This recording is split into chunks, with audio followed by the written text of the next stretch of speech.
seldom hear screams of anger or arguments. You don't see children being beaten. You don't see children crying much. There's a tremendous contrast to walking down the street in the West. People really are worried. They might be missing the bus or worried about rising prices or whatever it is. They always invent their own hells from day to day. But here on this island, you just don't seem to have that. I don't suppose there's a single stomach ulcer on the entire island.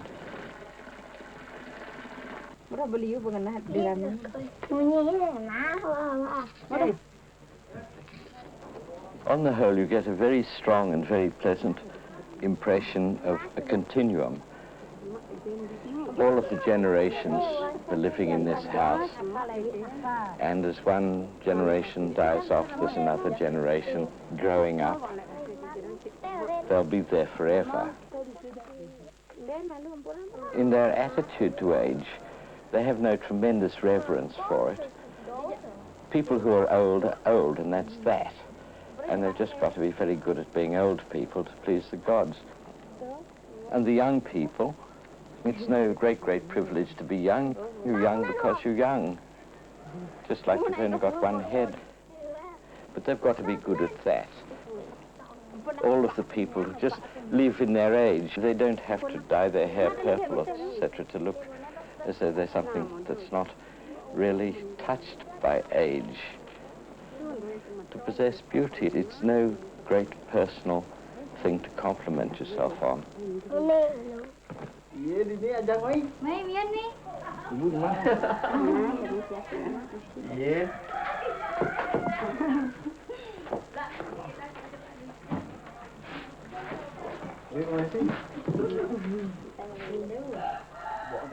They haven't got an obsessed attitude towards love and sex. For a pair of lovers to be seen affectionately together would simply shock the community. It's considered to be a very private thing. I'm not saying that it's a population of virgins, certainly isn't, but they don't make a public display of love between men and women.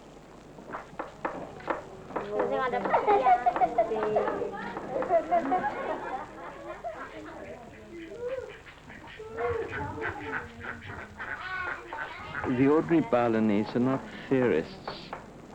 They don't see things terribly abstractly, but they do see it like this, that whoever you are and whatever you are, you've got to do that terribly well, not from point of view of personal vanity, but to make you as a part of the community attractive to the gods. The gods get bored very, very easily. And they just won't come if things are not interesting.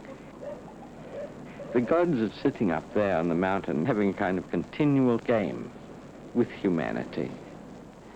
They don't play it very seriously, but they get very angry every now and then if they're losing. Humanity can't afford to allow them to become bored, because if they withdraw their interest, everything is withdrawn, and the place loses its virtue.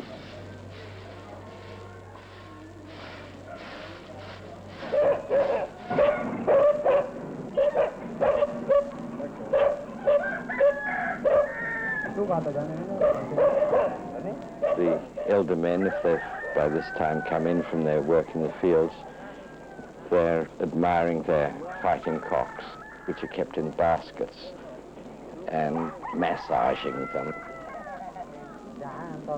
And the fighting cocks are given a very strict diet to keep them angry and bad-tempered, very little water and so on.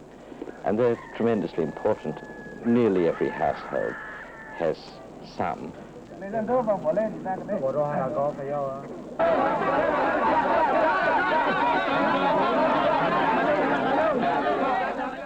The cockfights are usually held in the forecourt of the temple at a time when there's a temple feast on.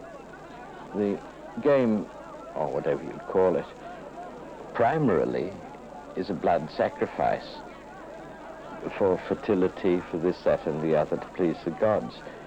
The fact that it's something for gambling on, well, that's okay with everybody. but it is a blood offering. The odds that they're betting is before the main starts, and they all hold their money in their hands and they cry out chop, chop, chop, and so on, and then sing out the odds and on which color of bird, the white or the red or the black, that they're betting on.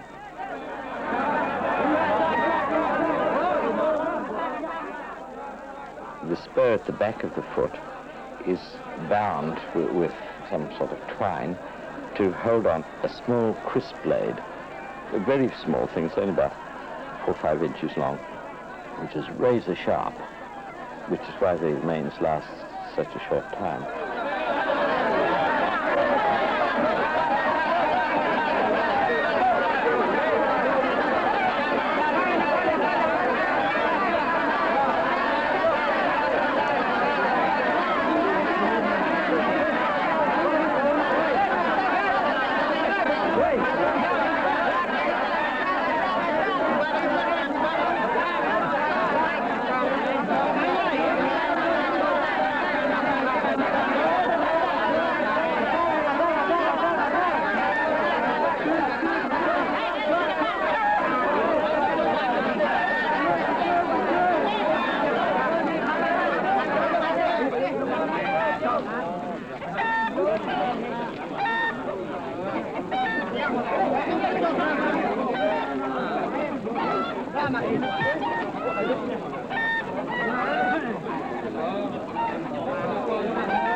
As soon as one of the birds has been killed, they cut off one of the feet to give to the victor,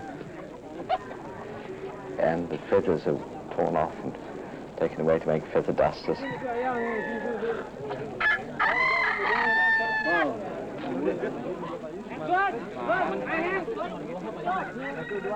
I think the body of the bird belongs to its owner, who simply takes it back for the pot to go with the rice. And that's the end of that.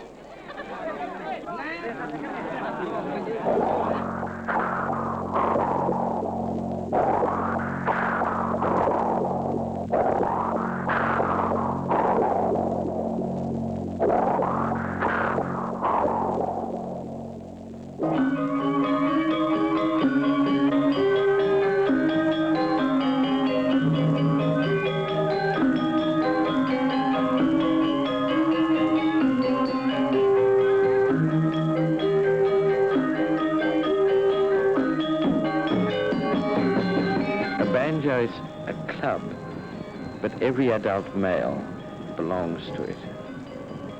It's really the opinion of the people. It's all of the land the community possesses. It's all of the harvesting. A banjo will decide it might lack a gamelan orchestra. They'll initiate the buying of one, which might run them into $6,000 or $8,000.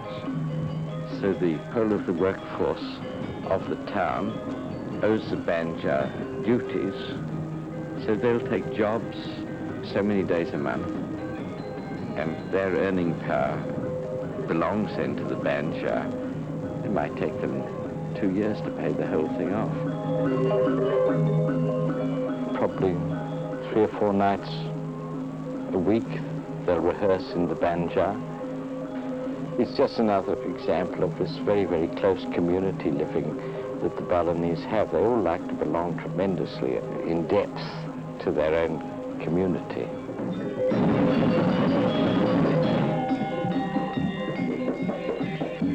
The men of the gamelan and the players of the mask parts are all local people, all belong to that banjo.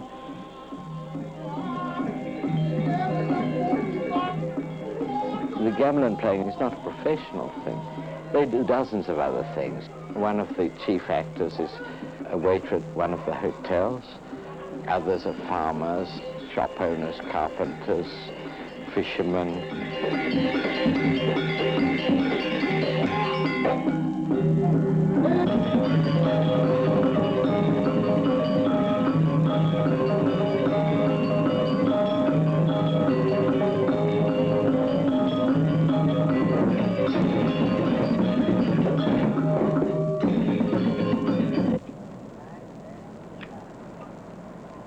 Bandy, the doctor. Dan anak dosen kasih minum bandy ya. Bandy, yang ini topeng, huh? The head of this particular banjar troupe is Bendy, who's an old friend of mine. They had an orchestra, but of a different sort, and they wanted to melt the bronze down to make a gamelan for the topeng. Bilang saya apa dengan yang ini ya? They were short of bronze, so they came to me to ask my help to buy some bronze. And so I became fairly involved with them, as you do with all of these local things. If I were to die in Bali, I'd really like to sort of go into the whole Balinese system of reincarnation. But I understand it's not really possible because the Balinese belong to a very exclusive club, and they only can reincarnate as Balinese human beings. But a foreigner could say, be born again here as a foreign cow or a horse or something like that, which wouldn't be very satisfactory. And I was talking to some of the children the other day about this, and this whole theme came up, and though they were tremendously polite, they let me know quite firmly that it was absolutely no go to come back as a Balinese, however much I'd like to continue this life, you know, from one thing to the next.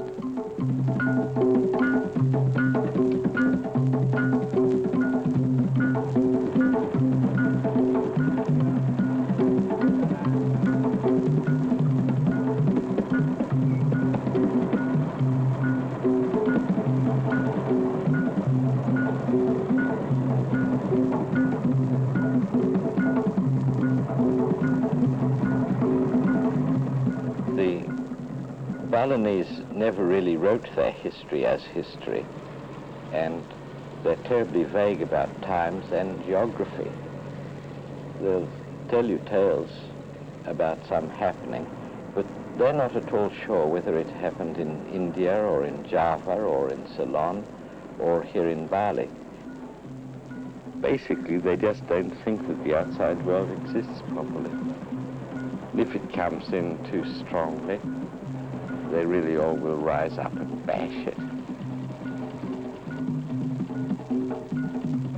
The topeng today takes place at the Pura Dalangklod at Intaran, ancient, quiet old temple, one of the most beautiful in this district.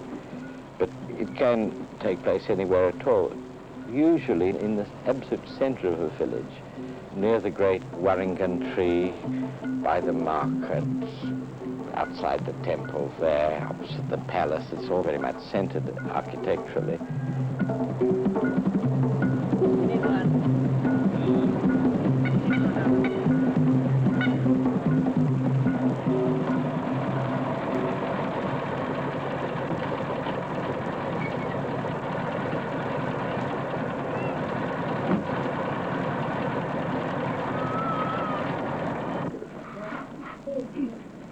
Đến bây giờ em một con trông, em trồng chén. Đi thôi. Gió nó đi chỗ nào? Vâng, đi đó.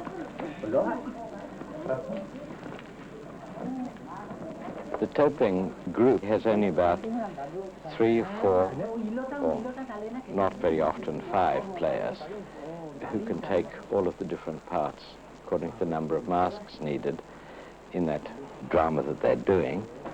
There can be up to 30 or 40 characters. The actors all have the members of their banjar there. One's especially skilled in putting on these extremely elaborate medieval court costumes of gilded cloth and brocades, which haven't changed, I suppose, in 600 or 700 years. The climax of the dressing is when they open the basket which contains the masks.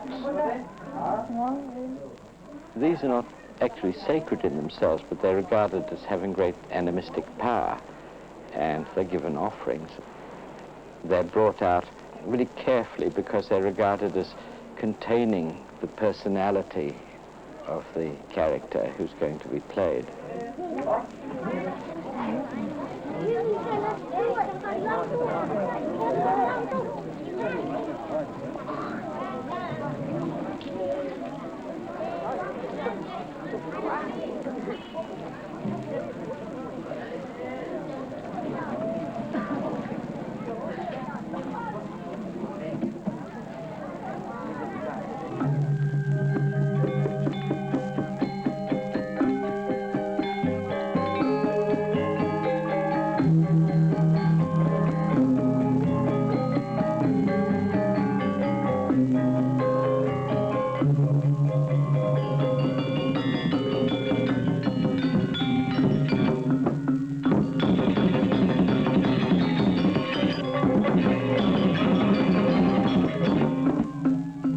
The type of stories they use as basis for the Topeng dramas are based mostly on the wars of the Raja of Mengwi against neighboring states. So you have a central character, the Raja himself, who does not appear at first in the play.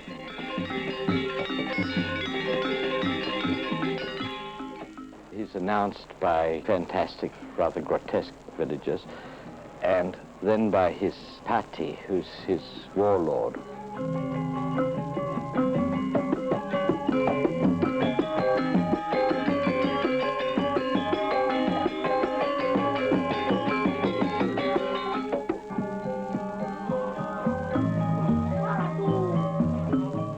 Then the Raja himself comes in, who's a tremendously refined and aristocratic character, and he's too refined ever to speak, so he gestures everything very delicately, and the Pati and the other people make up the dialogue for him, speaking in a tremendously high and refined poetic way. Their own answers are more buffoonish.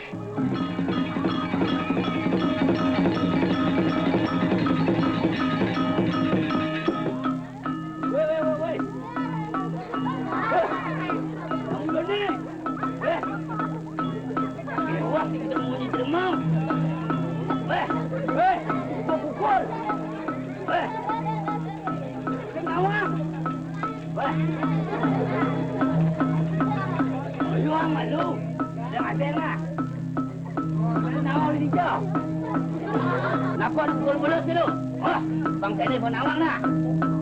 Yang ni bakal ngiring terjemah atau dunia. Ngiring pertara, gebuk jadi mengerjak kembalian batur.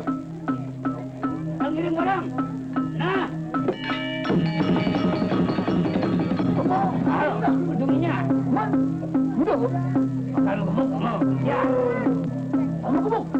Ya. Ya. Sampai ketok. Nebeli tu. Raya ni, kawan. Apa ni? Ada ini pecah orang baik. Kawan tadi itu.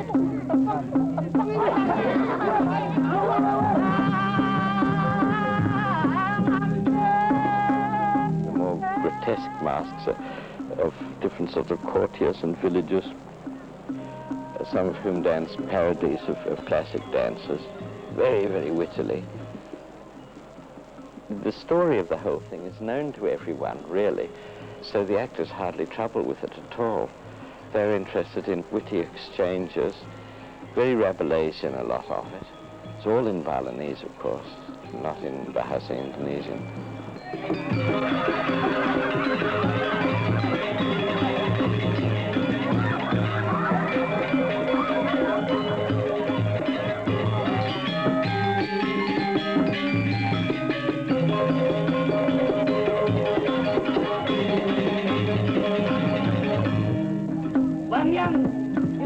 enemy also appears once or twice, but always in different forms, or as a monkey, or as a really wild witch or ghost, Layak.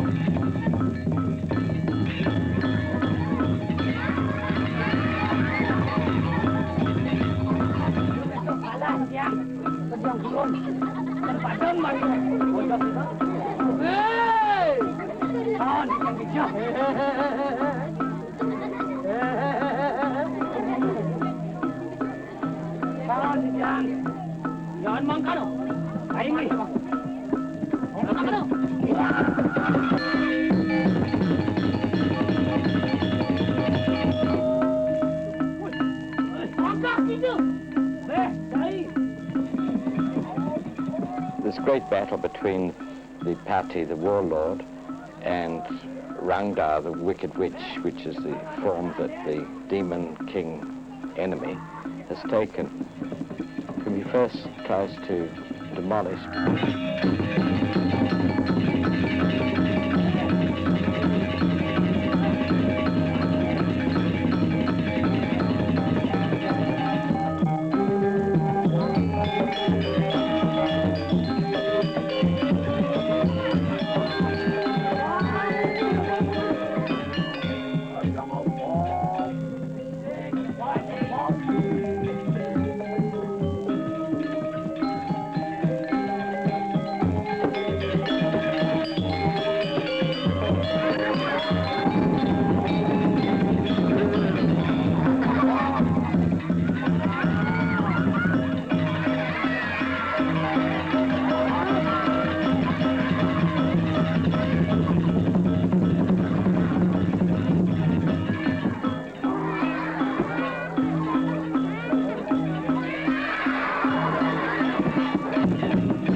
Then he comes back again with the magical kris, the ancient kris that was brought to Minghui by Gajamada, character of very ancient times.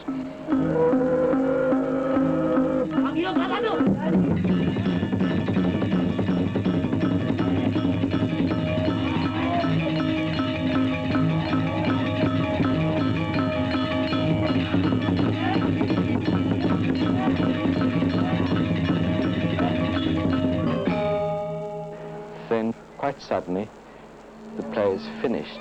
Rangda is defeated, not killed. She'll live to battle another day, but good has prevailed for the time being. At this moment, the entire audience just melts away. They don't stay to clap, they all just tear off, and within a minute or so, there's very few people to be seen except the members of the orchestra and the players who come out, and they sit at the little stalls and drink coffee and talk with one another, and then you go to congratulate them and chat and gossip a bit, and they hang around for a short while, really waiting for transport to take them and the gamelan home. You're like a leaf on the stream here to them. I don't mind that, really. They really like one. I know it. By the way they come to you for help in this sort of thing and that sort of thing. By the way they act towards one, I know that they like me. Not as much as I like them, perhaps, because most of all, they're seriously involved with their community. And I'm, as I said, a leaf on the stream, just floating by.